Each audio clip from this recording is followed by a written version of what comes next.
Hello, fifth graders. We're going to work on page 146 in your Latin workbook today. This is just a grammar and word study, and then I want to review your new endings with you. So all we're doing is working on page 146, but I want you to go ahead and start the cards for your vocabulary and for your new imperfect and future tense passive endings. So let's start with number 1. Give the two voices of Latin verbs. Those are active and passive. Active is what you're most familiar with, and passive is what we just worked on last week. So just to review, the difference between the two voices, the active voice is when the subject performs the action, and the passive voice is when the subject receives the action of the verb. So an example of active is, I eat an apple. If I wanted to change that to passive, I would say, an apple is eaten by me. We could also say, in the active voice, he bought a car. The subject is he. He is performing the action, which is buying something. He bought a car. If I change that to the passive voice, a car was bought by him. The subject, which is now the car, is not performing the action. Number 3 is pretty simple. To form the passive forms of the present system, substitute passive personal endings for active personal endings. Number 4.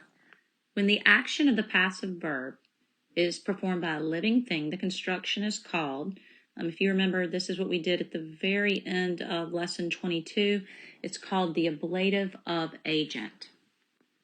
And it requires the preposition a or ob.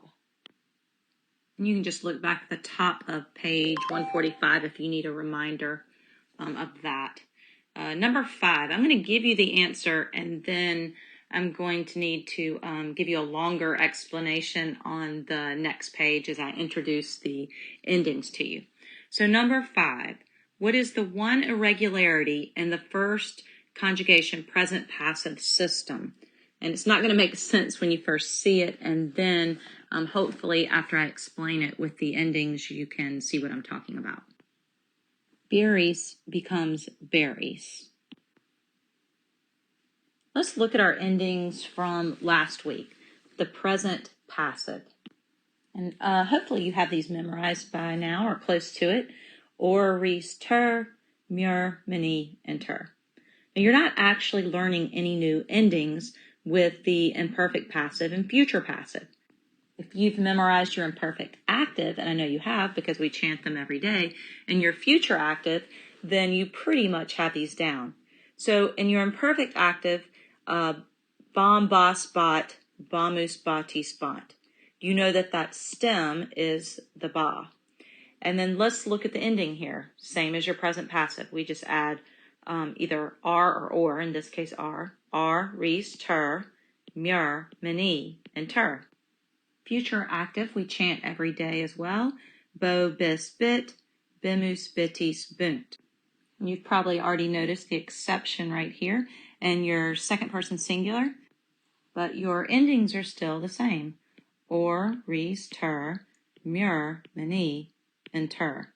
And so this second person singular is the only one that doesn't stay true to those future active stems. So I'm going to take you back to that number 5, and hopefully number 5 makes a little more sense to you now. What you would expect with the regular future active stem is bi, but you will change it to be there.